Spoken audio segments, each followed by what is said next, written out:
صامتة.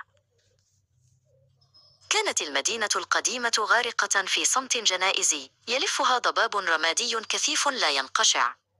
سار زياد وليان بحذر فوق جسر حديدي متهالك، حيث كانت مصابيحهما الضعيفة بالكاد تخترق العتمة. لم يكن هناك صوت سوى طقطقة المعدن تحت أقدامهما، وشعور غريب بأن الهواء أصبح ثقيلا بشكل غير طبيعي. فجأة اهتزت الأرض تحت قدمي زياد. لم يكن زلزالا، بل كانت نبضة منتظمة وعميقة، وكأن قلبا عملاقا ينبض في جوف الأرض. جثا زياد على ركبتيه، واضعا يده على الأنبوب المعدني البارد ليشعر بالارتزاز الذي جعل أسنانه تصطك ببعضها البعض من شدة الخوف.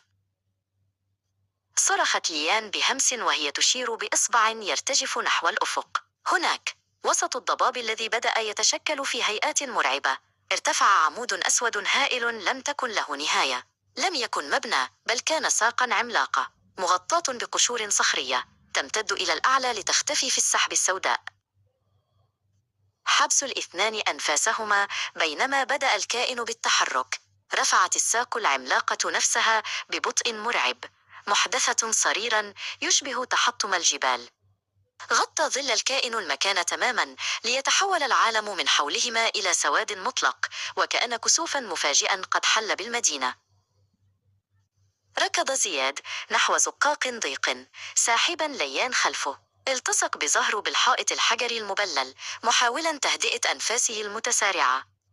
كان يشعر ببرودة الحجر تخترق ملابسه، بينما كان الظل الهائل يمر ببطء فوق الزقاق، محولا كل شيء إلى رماد بصري.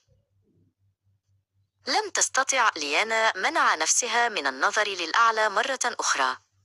ومن بين فجوات المباني المحطمة، رأت ما يشبه عينا ضخمة تتوهج بلون أحمر خافت ومكتوم. كانت العين بحجم منزل كامل، تدور ببطء باحثة عن أي أثر للحياة في الأزقة الغارقة في الظلام.